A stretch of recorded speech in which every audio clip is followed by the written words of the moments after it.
Zaxby's has been perfecting chicken fingers for 30 years. So what now? Now, we go to the sea! Introducing the Southern Fried Shrimp Meal. With butterflied shrimp that's perfectly golden fried. A perfect blend of cocktail sauce and Zax sauce that we call Zax Tail Sauce. Plus perfectly seasoned crinkle fries, perfectly buttery Texas toast, and even a drink with perfectly pebbled ice. Here's to 30 more years of perfect. The new Southern Fried Shrimp Meal at Zaxby's. Woo, saucy! Zaxby's. Joe Dredge. Mornings on WROK.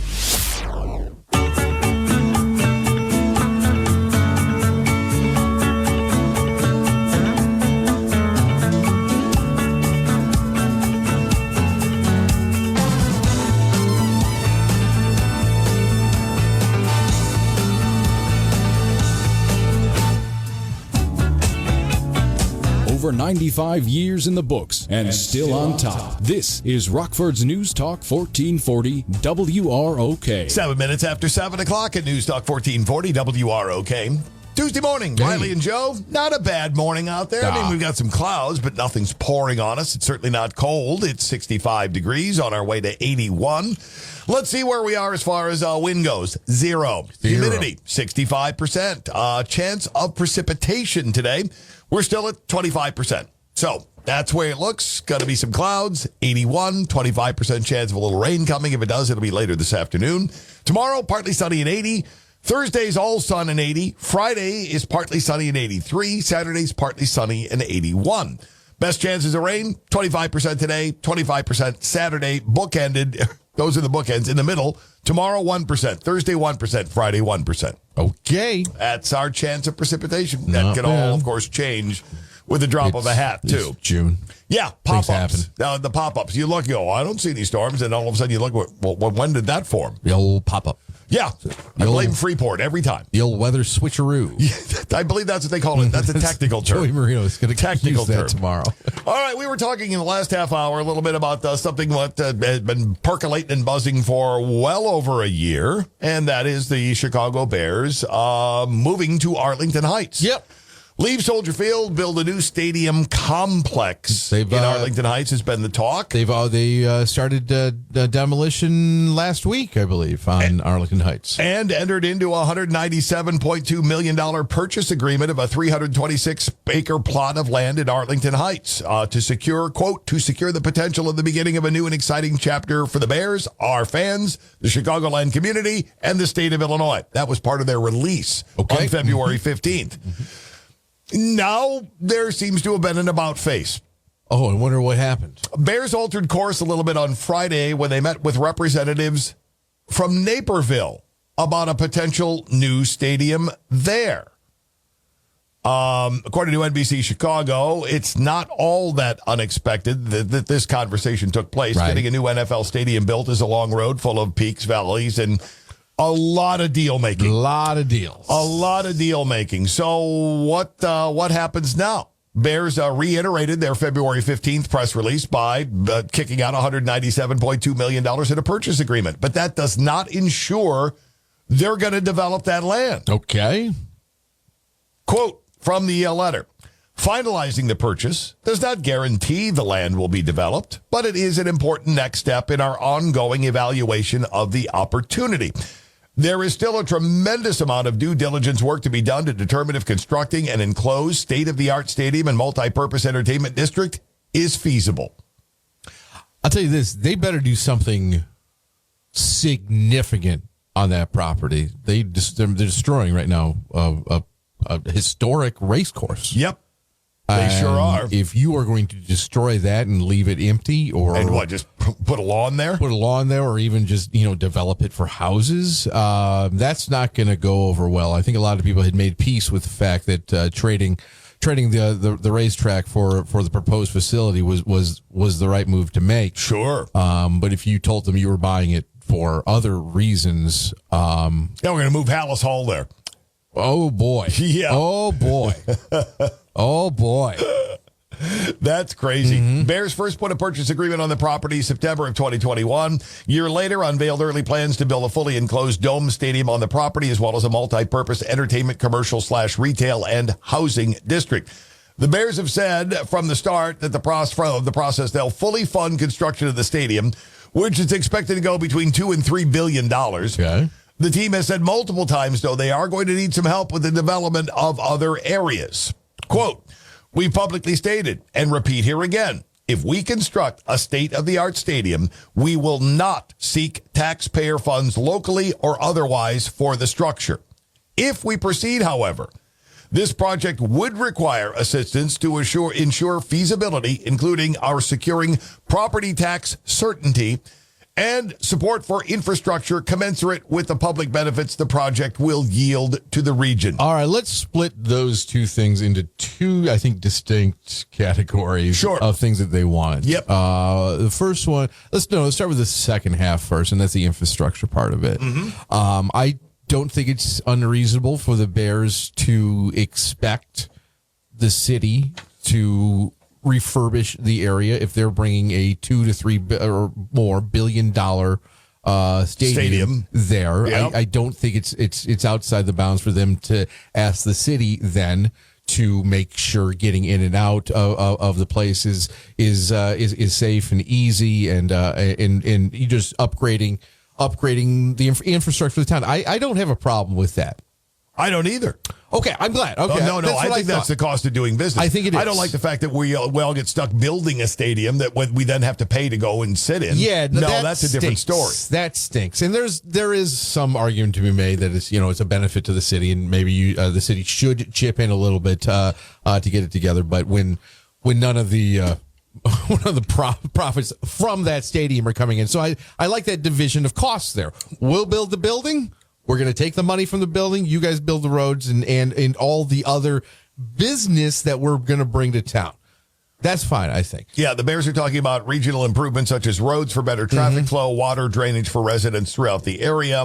And obviously they would like a tax break of some sort there. Is that the tax part? That's the tax part. Oh, okay. So they're not talking about adding a tax to the citizens of Arlington Heights. No, I think they're looking for a property tax easement. Gotcha. Okay, all right. I think that's what we're shooting for here. That's a little bit more inside the bounds. All right, that's not, I don't think, unreasonable. I don't know anything about the property tax situation, so I can't speak if that's fair or not. Well, I can give you a couple of examples here on the property tax thing. The Bears have said numerous times, by the way, since this whole thing got rolling, that the purchase and development of the Arlington Heights property was their sole focus as it pertains to a new stadium. That's where the monkey wrench got thrown in on Friday. Right. Bears lease with Soldier Field, by the way, over 10 years from now. 2033, it's done.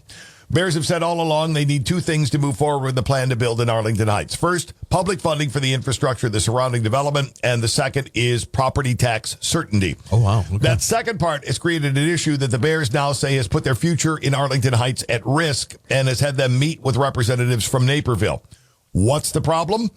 The property in Arlington Heights that the Bears are looking at was previously valued at $33 million by Cook County. Okay. During a triennial reassessment, the assessor, a guy named Fritz Kagi, his office, placed a value at $197 million. Oh. So previous valuation, 33, then he turns around and he hits it with a $197 million valuation. That's a six-fold spike, and that would send the Bears' property tax bill through the roof. I would ask, probably not the story, did anything else in the Arlington Heights area increase sixfold in value over the last 3 years? I don't think so. I doubt it. Churchill Downs, who was on the hook for the increased tax bill last year, filed an appeal saying the property value is $37.2 million, not $197. School districts in the area, which are funded by property taxes, countered when said, well, no, it's worth $150 million then. Okay. The two sides eventually reached a settlement at $95 million, which took Churchill Downs' tax payment from around $16.2 million to just under $7.8 million. Okay. That was just a one-year deal, though. With the Bears now taking over that tax bill, they're going to have to revisit that issue and try to come to an agreement. That $95 million number is the reason the Bears have started to look elsewhere, according to a team statement that came out on Friday. Quote, the Bears' goal of building the largest single development project in Illinois history, led by billions of dollars in private capital investment and the jobs and economic benefits generated, is at risk in Arlington Heights. The stadium-based project remains broadly popular in Arlington Heights, Chicagoland, and the state. However, the property's original assessment at 5 times the 2021 tax value and the recent settlement with Churchill Downs for 2022 being 3 times higher fails to reflect the property is not operational and not commercially viable in its current state. So yeah, is old Fritz's 197 valuation what it would be worth if the Bears had a stadium there? No. So it's not, right? You can't. No, it's as it sits. You can't be speculative on what that. So it's going to be more then. What more are you going to hit them with? You went from 33 to 197 million? So yeah, I mean, as if the Bears, you would say, so we set this up in the triannual evaluation. What is this going to be worth when there is a stadium there? That's crazy. Here's what the assessor's office had to say. Our office's mission is to assess property based on market value. The 2022 assessment of the former Arlington Racecourse site is consistent with both the 2023 purchase price of the property and the price per square foot of other similarly sized land in the area. The facts speak for themselves. Oh, boy. Well, you may fact your way right out of a new stadium, dude.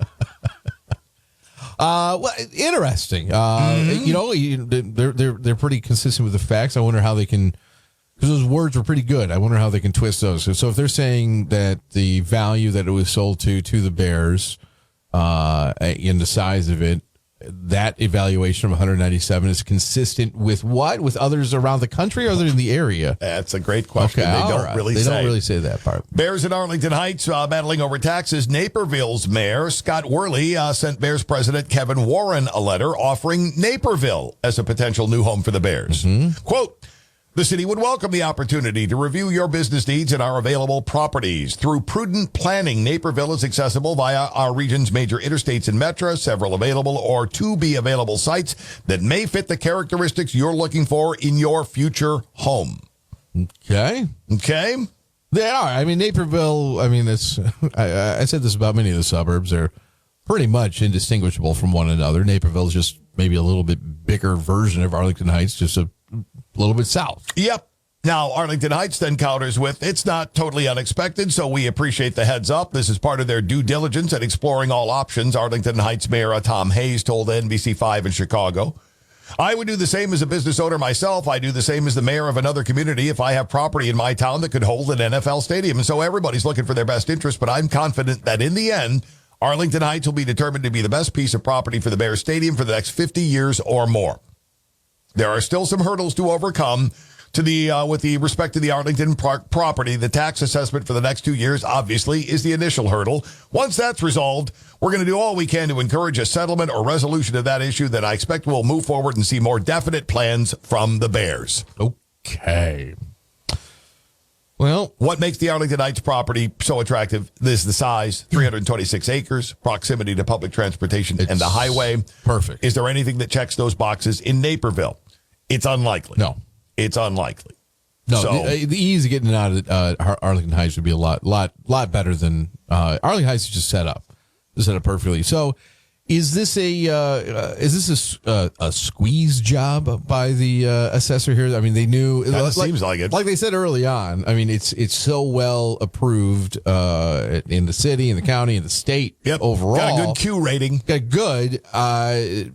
The Bears would look like real bad guys if they said no to this evaluation. Just, it's a couple $100 million. I mean, you're $1 billion. I mean, you've already torn down the racetrack. What are you? We didn't become billionaires by giving away a couple $100 million either. Exactly. I mean, did the assessor's office see the Bears having no other choice but to go there and they could stick them with pretty much whatever they wanted? And you wonder if the mayor is real pleased with what the assessor had to say, or if this was done in concert. Exactly. I would believe either one. Way to put a torpedo in the side of the ship, dude. Thanks. Yeah, or is this from the mayor's office? Let's we get one. And this from the city's point of view, you get one shot at squeezing the Bears for whatever you can before everything is written in stone and they start taking over. So, I mean, this is your Hail Mary right now, trying to get it. But that Hail Mary could be caught by someone in Naperville, and that could be the problem.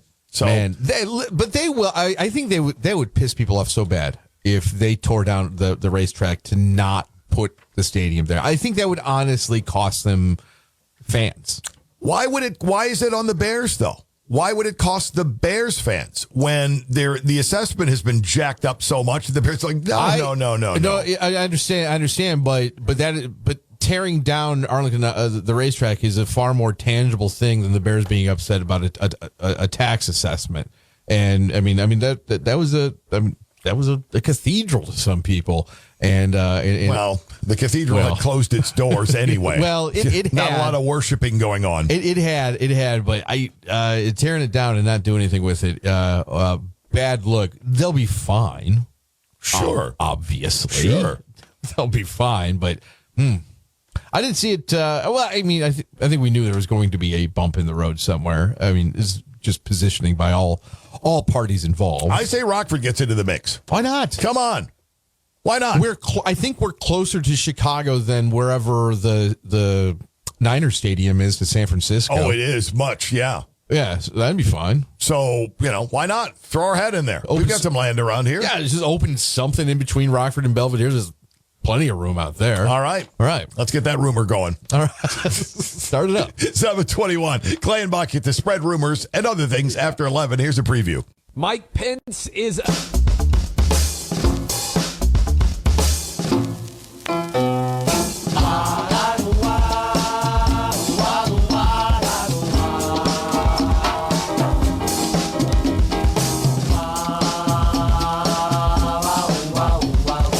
Over 95 years in the books and still on top. This is Rockford's News Talk 1440 WROK. 7:35 at News Talk 1440 WROK. It's Riley and Joe. It is a Tuesday morning, cloudy Tuesday morning, 66 degrees. Clouds should be part of our day throughout the day, and we might get a little rain too, but that has dropped our percentage chance anyway. We're at 25%, now we're at 20. 82 the expected high, clouds all day long. Tomorrow, that should give way to some sunshine and 80. Thursday's 80 and all sun. Friday's 83 and partial sun. And Saturday's 82 and partial sun. Sounds good. Our best chances of rain are today, 20%, and then again on Saturday at 25%. In between, Wednesday, Thursday, Friday, all at 1%. Sounds like a plan. Hey, I want to give a quick little local shout out. We like to recognize people that just in the community we like. And yes, we got some Chinese food last night, and went to. I just wanted Chinese food. I just wanted straight, fastball Chinese food. China, what does that mean exactly? Like, nothing frilly, nothing special. Just I want no gold flake. No, I want on your egg rolls. Broccoli beef. I want broccoli beef and General Tso's and egg roll. Just the straight stuff. All right. China Express. That's my go-to in Loves Park. Been doing that for a long time. And the dude at the counter, I've been going there for 20 years probably. All right. The dude at the counter is there every single time. He's always there. Consistency. He's always there. I don't think he's ever been sick. He's always friendly. Everything's always been right coming out of that place. And I like workers like that you can just count on. I don't know his name at all. I don't think he's aged a day in 20 years. He looks exactly the same as he did when we first started going, and it's just great. I like going to your spots and seeing the people you know. Oh, absolutely. It's a good community. You got those go-to places that you went to for the longest time. For our house, Imperial Palace was our go-to. Great one. At Fairview and State. We were near Fairview. We were going to try, because there's a new place in there called Golden Bowl Asian. Yeah, like that. I saw that something new had opened there. We were gonna try that last night, but they're not open on Mondays. Okay, so, all right. We've been I loved Imperial Palace. That was a go-to. For that a while was our too. go-to, and since they closed, Great Wall has been our go-to. Black bean chicken at Great Wall. Yep, baby. Yep, and some killer egg rolls. Yeah. Although the Vietnamese egg rolls at Pho Square still to me are the best egg rolls in town. Those are outstanding. Now, I know that provokes an argument when you get into things like, well, you've never tried. Maybe not, and you might be right. Somebody might have some better ones, but I'm telling you, they got to be in the conversation. I've just discovered. Have you ever? I saw I think I wrote a blog about this. I saw a thing on TikTok where a guy that knew he was Asian, and he said this is how I find the best Asian restaurant, Chinese restaurant in town, so that I go to. I go on Yelp and I look for 3.5 stars. I look for 3.5 stars because that means that the food's good, but the service is probably bad. He goes, I want bad, kind of rude service at my Chinese place because that's the culture in China. That's how you know you're getting real kind of authentic stuff, as if they're a little gruff with you, working with you. Because in my experience, that's been my favorite restaurants. So I found one in Rockford, Wong Wong's. You ever hear of Wong Wong's? I have not. It's on Auburn, kitty corner. What was that? Auburn Central, maybe kitty corner from the old. There used to be a DMV out there.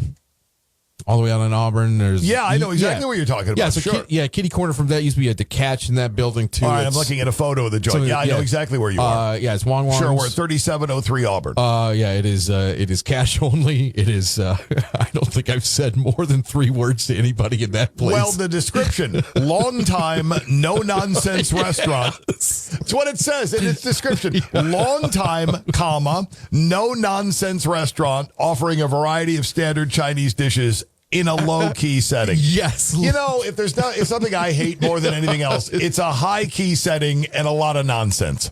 I just, it ruins every meal for me. There is no nonsense. No, if I get a side of nonsense in a high-key joint, I know it's going to be a bad experience. I don't know if it's the same person behind because it's a glass. There's glass up. I believe there's one of those gas station whirlwind things, so you can't get close to the people in there. Sure. It's to carry out only, cash only. There's an ATM machine around the corner if you need to use it. But yeah, no frills. But the food's excellent. It is great. It's a little bit of a drive for me to go get it, but when I'm really hankering the Chinese food, the Wong Wong's has scratched the itch. About the last year or so is when I found it. So outstanding food service. Is that what you're saying? Yeah, there's no. It's carry. Yeah, like I said, carry out only. So what are you expecting? Don't go in there expecting to strike up a conversation with anybody. Fine. Fine. There are times when I go out to get something. I don't want to do that anyway. That's your place, man. And there's other times that you find someone who's delightfully chatty, and you think, well, this is fun. Yeah, you won't find that at Wong Wong's. No, I'm getting that idea. No, you won't. Long time, no nonsense restaurant offering a variety of standard Chinese dishes in a low key setting. In a low key setting. Now it says here service options: dine in, take out, no delivery. So no dine in. I don't believe so. Maybe there is a table in the corner. I've never noticed it, but I don't know if they'll kick you out if you sit down and try to eat. Oh, I wouldn't recommend it. Yeah. Let's not push them. Let's not push them. Yeah. So. I saw a video, speaking of restaurants with bad service, the whole Ed DeBevick's model. Oh, yeah. Where they're mean to you. Where you're walking in there and they're literally mean to you. A British family put this post up that I saw on Twitter over the weekend. It's where they had taken their matriarch, who was celebrating her 85th birthday. They decided to take her to this joint. Oh. And they had her lead the way. Is this are they in America? No, they're in Britain. There's a British version. Yeah, a British version of an Ed DeBevick's kind of thing where the hostess and everyone else going forward is rude. Yes. They send grandma in. Well, they all walk in at the same time, but they put grandma at the head of the queue to go up to ask about the reservation, that sort of thing. And the hostess lays into her from the get-go. 2 or 3 F-bombs. Takes them, and then the woman said, well, I just wanted to see a menu. And the hostess there's 5 of them, takes 5 menus and throws them on the floor at her feet and says, there's your blanket menus. The woman's reaction to this, she's staring at the, are you going to, basically, you going to let her talk to me like that? Yeah, Bob, you are, and she's got her hands on her hips. You are so rude. And the woman's, well, that's not the first blanket time somebody's told me that one, honey. Now you're going to sit down and shut up, or am I going to have to throw you out? And her reaction, she's just around the bend that a place like this actually exists. Those places are wild. I wonder who worked there more. Was it like aspiring actors that were working on a character, or was it mean people? Just from the people I've talked to who've worked in joints like that, they were all theater. All theater? They were all theater people. Okay, yep. it really was all. I mean, it is an act, obviously, but I didn't know if it was literally people, working at their craft. We went. I remember many years ago, a group going into Ed DeBevick's, and I thought it was that kind of thing was kind of fun for about the first 5 minutes. It is. Then it becomes wildly tiresome. and awkward. And then we had a server who was trying way too hard to be surly and trying to take things to be surly about out of thin air. And it wasn't working. And the table that I was with, as you can imagine, could give as well as it got. Yeah. By the end, the waitress was basically like, okay. All right. Hey. Let's all be cool here. Hey, it's a game. Well, you started it. We most certainly didn't start it. You did. Yeah, it is. I never really thought of it that way. It basically is dinner theater, isn't it? It is. Yeah. And you can tell there's certain tables who really want the show. Yes. They don't want to just, okay, fine, you're rude. Yeah, just give me the menu and get out of here. No, you want the ones they try to provoke. Yeah, do the thing. Hey, throw the napkins. Do that thing where you call us a bunch of blank and blanks. Do that one thing and, spill the water on his lap. Do something like that. What tips are like at a place like that? That's a great question. Yeah. I mean, are you so effective at being a rude server that the table stiffs you? Or is that the mark of a good night? Or you're getting 40% because people you really brought it to them. Yeah, we really, we were really hungry for burgers and masochism, and you served up both in plenty of it. Sounds exhausting to work there. Like you have to be serving's already exhausting, and let's say you're not really pissed at anybody that day. Exactly, you got to work. You're in an okay mood. You got to work up some anger. Yeah, and it goes. I mean, especially for lifers in the business, it just flies in the face of all the just the natural mechanics that you have as a server. Well, and think about this for a second. You go into one of those places where the servers are supposed to treat you rude, and you've got a Karen type in there. Mm-hmm. What does she say when she demands to see the manager? Hey, this server was polite, articulate, friendly, and nice to us, and I demand a refund on all of our meals. We came here to be insulted. I'd love to talk to a manager of that place because I obviously. Yeah, what do you choose someone out for? Well, it's the real. At the end of the day, it's the real world, right? So you have to run a restaurant. You have to, the back of the house has to be run like a real place. And if somebody does ask to speak to the manager, when is the show over? Right. And what is their complaint if it's not food based? What is it? Once again, too kind? Yeah. Jenkins, that's a little too much kindness on table 5. I see that again. You're out of here. Yeah. So whatever, there's a mess up in the kitchen. Ticket gets lost. Somebody sitting at the table for 45 minutes with no food. Obviously, the manager is going to go out and maybe table touch, talk to that one. Is the manager nice? Or do they keep the surliness up too? And make it even worse. Yes. Yeah. It's an odd business model. It really is. It's curious how they all close down eventually. So there you go. If you're looking for a joint to open up in Rockford, rude servers. We got a couple of those already. Yeah, we got. Yeah. It's not even a bit. It's not even a routine. It's what they really are. Just what they do. Yeah. Enjoy your food or don't. We don't really give a blank. Yeah. 747 News Talk 1440 WROK. Zaxby's has been perfecting chicken fingers for 30 years. So what now? Now, we go to the sea! Introducing the Southern Fried Shrimp Meal. With butterflied shrimp that's perfectly golden fried. A perfect blend of cocktail sauce and Zax sauce that we call Zax Tail Sauce. Plus perfectly seasoned crinkle fries, perfectly buttery Texas toast, and even a drink with perfectly pebbled ice. Here's to 30 more years of perfect. The new Southern Fried Shrimp Meal at Zaxby's. Woo, saucy! Zaxby's.